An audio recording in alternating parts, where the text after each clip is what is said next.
Hey, it's Greg Otten here with MaritimeGardening.com, and today I'm going to talk a little bit about, moving forward when things are going wrong.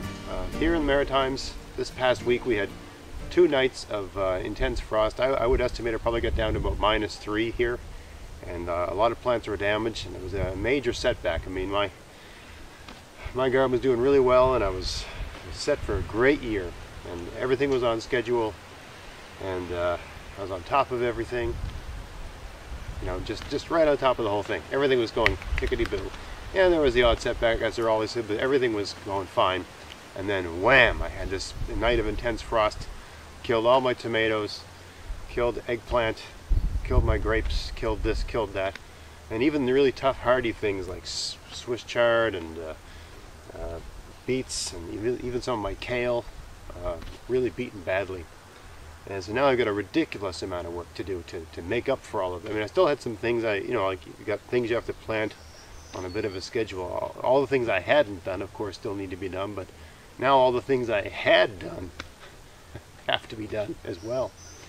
So I wanted to speak to that a little bit, because this is just something that happens in gardening, especially for the new gardeners out there, but even experienced gardeners. I mean, major setbacks are demoralizing, and you can get down about that sometimes. And just like anything in life, there's really no point in this is easier said than done, but there's no point in dwelling on it. Every moment you spend being negative about what went wrong is a moment wasted that you could spend doing something productive to go forward, right? And I mean, that's the way I'm looking at it. I don't know when I'm going to get back. I was basically treading water, or maybe even swimming, and now I'm underwater in terms of where I need to be this time of year and where I want my garden to get. I got to get back to the surface, and I got to get back to at least treading water. I'm not there right now. And the good thing is it isn't swimming. I mean, it's a false analogy. You're not going to drown, right? And if you're fortunate, as I am, even if your entire garden goes to pieces, you're not going to starve to death. You're going to be fine. And if you're literally living off your garden, that's a devastating thing. Or if you're in the agricultural industry and your livelihood relies on your garden, that would be a devastating thing.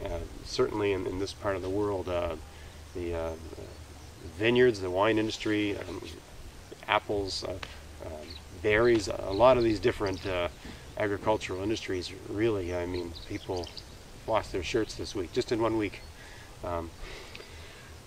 What do? You dust yourself off, and you pick yourself up, and you say, okay, what's the first thing I should do? And given that there's all kinds of things to do, I mean, ever hear that old analogy, how do you eat an elephant one bite at a time? And I think that's a perfect analogy for what I got to do. So anyway, I thought I'd just take you around the garden and show you some of the things I'm doing to deal with the aftermath of this, the frost apocalypse. Try to mitigate the damage, and there's some relatively simple things you can do to help your plants move ahead. So I thought I'd just show some of those things and talk you through them. All right, so stay with me. And one more interesting thing, this is like a fiddlehead, a fern type plant that grows wild here. So this is a indigenous, wild, perennial, I guess, that for me it's a weed in my garden. It's it comes from the forest over there. And I mean, this is a plant that's adapted to grow in this climate and for millennia, and it wouldn't have done so well here if it was constantly sending up its shoots before really hard freezes and frosts were anticipated. So just to show you how out of whack the growing conditions are this year, I mean, this hardy perennial that's native to here, that doesn't come up out of the ground until it's safe, got destroyed by the frost. Just to go show you how bizarre a year this was. And I hope this isn't a regular thing. I hope next year we're sort of back to business again, because Steady diet of this ain't gonna bode well. I had one of the viewers ask me about the state of my asparagus. I forgot to film that in the film where I was surveying the damage, so you know, there's an asparagus there all drooped over. Right? I don't know if you can see this one. Here's one with all its leaves burnt off from the frost. So yeah, my asparagus took a beating. Definitely, I don't know if this is the end of them or if they'll send up some new shoots as a result of that damage. We'll have to wait and see. But yeah, my asparagus got it too, if yours did as well. Unfortunately, another year of unimpressive asparagus results. Not only that, but if you look down here, you know, this is where I grow my raspberries, and these ones are doing okay, but the new ones that they sent up were just devastated to a pretty serious extent. You can see one there, just see how it's laid over. There's the base of the plant, but the taller part is laying down right there. Right, you see that? I'll zoom that back out a bit. You see that damage? That how it's all blackened, right? That's a raspberry. That's a fairly tough plant, fairly tough perennial, and that was wiped out. The young one, anyway. The older one seems a bit of frost damage on the older one. I'm not sure how it's going to affect the fruit production, but certainly this guy ain't making no fruit this year. That's for sure. All right, so here I got some pretty bad frost damage kale. Just zoom in here a bit. Right, you can see that. The leaves are hurt, and the different. I think that's a good example right there. Zoom in, and let's zoom in on that. You can see the inner leaves are still fairly green, but the outer leaves have lost their color. Let me just center that a bit. Some of the plant seemed to make it. Basically, the part of the plant that was closest to the ground, because the ground has some heat, seems to have done better than the bigger pieces that were up. And probably more surface area too, right? These were lower surface area. Or maybe the plant just sacrificed these and sent some sort of chemical into these to protect them. Anyway, these leaves are kind of a lost cause. Right? The plant has given up on these. It's not going to put any energy into these. If anything, it's probably drawing energy out of them. Or it's just stopped sending. I don't know if it's drawing anything out of these and sending it to these, or it's just stopped sending stuff to these and it's sending stuff to the middle. But in any case, there's no point in having them around any longer.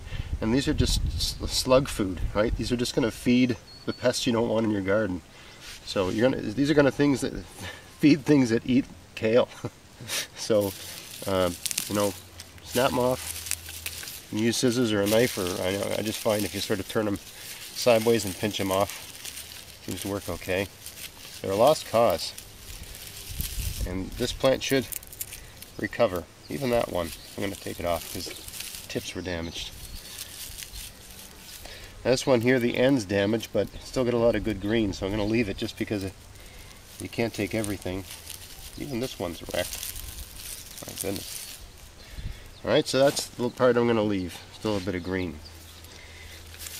And the other thing I'm going to do, and this isn't a plug, I mean this company Sapers sponsored me, but I mean I'd be doing this regardless if they were sponsoring me or not. When your plants are weakened like this is when the pests tend to get at them. When you move them, when you transplant them, or when they've been through some sort of major shock like frost damage. So I find this is when the flea beetles tend to take a renewed interest in them. So just give them a couple shots of that stuff. This is called Safer's Endall. It's like an insecticidal spray. It controls just about everything. And I find one shot of this will knock everything back for about a week and let the plant get strong again, and then you just reassess. Once the plants are really strong and healthy, I've got some large kale over here that I have not sprayed the whole season because it grew really big and really fast quickly. And once kale's big and strong, it's really not susceptible to pests, except I find when whiteflies show up, everything's susceptible to whitefly. but I use a different thing for white, cabbage moths. I use a different product for those, and I've done videos on that in the past. I don't have that problem yet here, they're not around yet. Anyway, all of these, I'm going to take off the lousy leaves and just leave the good ones, and see where it goes. Just to show you, zoom back out here. Right, here's a much larger kale plant. It's nestled in with all this dill. They seem to be getting along fine, so I like dill. I like it with fish, so why not just leave it there, and I'll just pick them as the season goes along. I need them for pickling anyway. But you can see my tiny kale over there, which didn't survive the frost very well and seemed to be getting re-attacked by slugs and stuff. And the flea beetles and slugs have really not done anything to these large ones. They're doing great. Once they're large, and if your soil's healthy, you know, with the exception of whitefly, things seem to get along fine.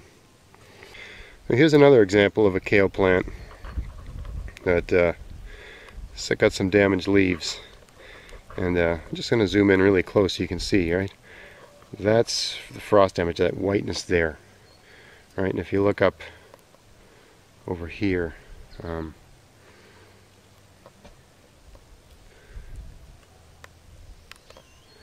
where is it now? You see that? I'm going to take this leaf off. Come a bit closer. Zoom back out here. I don't know how well that comes across on camera, but it's all discolored and mottled. Right? That leaf doesn't really have a future. It's edible. You know, I'm going to put this in my bowl and have it with supper. But I don't think this leaf is going to do much for the plant, and I don't think the plant's going to do much for this leaf. So I'm just going to take off all these discolored, bent leaves with white stains and all that sort of stuff on them, and you know, get this plant back to a growing state where everything on it is healthy and everything's contributing.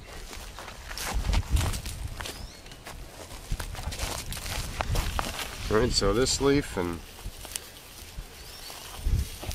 this leaf and this leaf, all these leaves. I mean, here's a discolored leaf with some obvious flea beetle damage on it. I don't know how well it's coming across on camera. This one. This one. Basically everything that doesn't have that deep, dark, beautiful green color. It's basically a leaf that was damaged. So, get rid of it. Plant will recover. Right? Now everything's the right color. Everything's healthy. So the plant can get on with its life. And these are edible. So I'm kind of harvesting, so it's not the end of the world, and I'm still eating. I'm harvesting this plant a little harder than I'd like to at this stage of its development, but it's okay. It'll recover, it'll bounce back. And give it a shot of this stuff. Right. Just in case. I got some heavily damaged peas here. These are beaten pretty bad. Looks like some of them might bounce back. But I mean, all you can do here is just jam some more in the ground, right? And wait for them to come up. Luckily, I mean, also you hedge, right? So I planted some later than these. I planted, you know, peas 3 different weeks in a row. I planted peas, so they're all in different stages of development. So I got peas coming up in a different location that weren't poked through the ground when we had the frost, and now they're coming up in force. So I might even just put beans here. I don't know. This garden is all potatoes, and I just have a line of peas in the middle. So I might plant a pole bean or something like that that'll come in really late. I haven't decided yet. Anyway, still, again, not the end of the world. I got other peas coming up, and it's almost like it's giving me new options. And here's a spot where I've got some lettuce and Swiss chard. I basically have alternating rows: lettuce, Swiss chard, lettuce, Swiss chard. And the lettuce is fine. This variety of lettuce is called like forest green or something like that. It's like a romaine. It doesn't care about frost at all. This lettuce is invincible. Really pleased with it. I would definitely buy this again. And the germination rate was incredible. But the Swiss chard does not seem to, even though it's considered to be a fairly tough, hardy plant, certainly doesn't like the cold as much as the lettuce. So kind of like the kale, you got the same situation. You got to remove the bad leaves. So we're going to be eating some Swiss chard tonight. There's no need to spray this or treat this with anything. Pests don't seem to bother. Swiss chard, it's fairly high and naturally high in oxalic acid, and it seems to just keep things away. So that's good.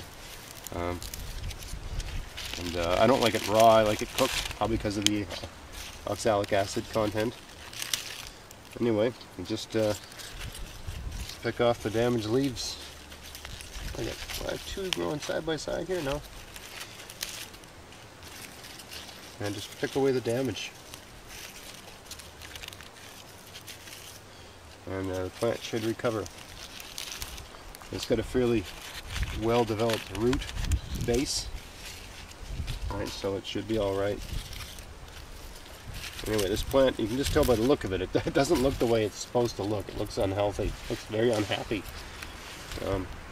And I mean, it might not recover. It might have gotten so cold that it's just doomed. I don't know. But this is all you can really do. Certainly just sitting back and watching it isn't going to do any good. Better to be, at least in my opinion, it's better to be proactive. You know, you got leaves that aren't growing, that look like they have no future. You know, don't force the plant to put any more energy into them, right? Just harvest. Just harvest and let the plant do what it does, right? It'll replenish itself. It'll just go back to business, back to work.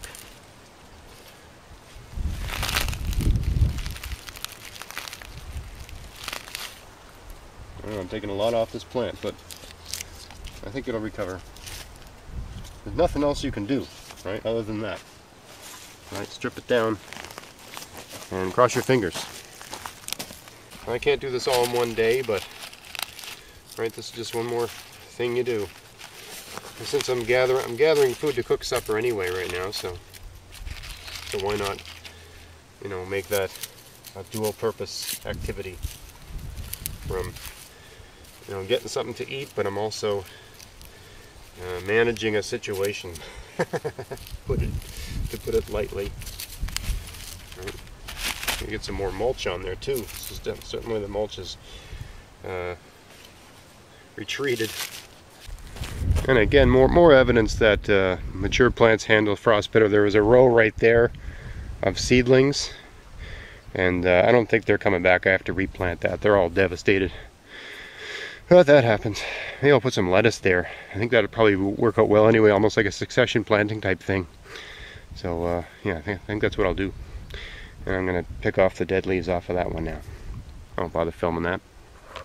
Oh, one more good reason to plant potatoes under heavy mulch.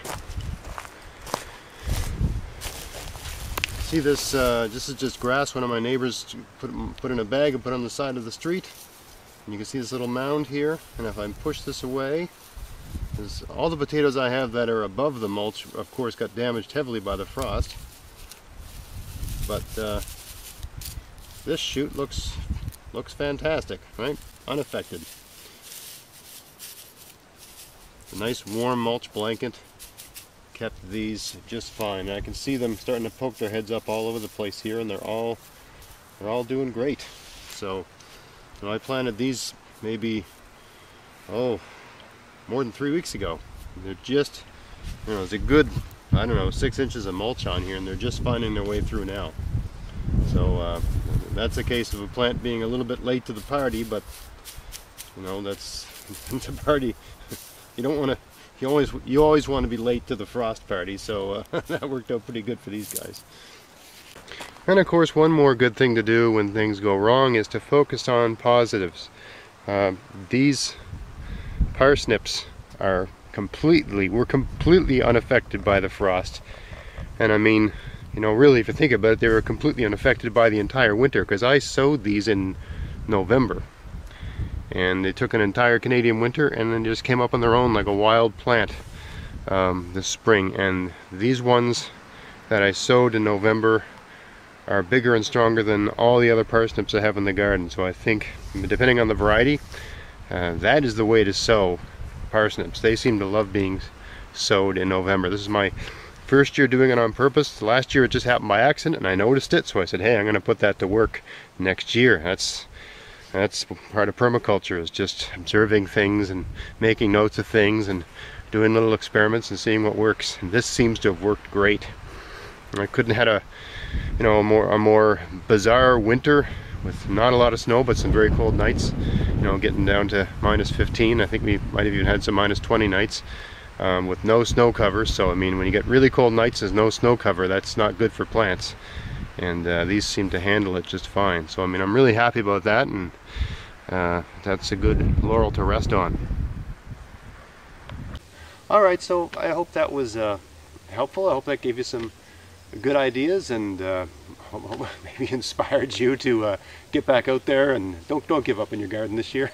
I got a lot of comments from the videos I did showing everything that went wrong here, and some people were saying, oh, I'm done, I'm gonna pack it in. And I mean, I feel you.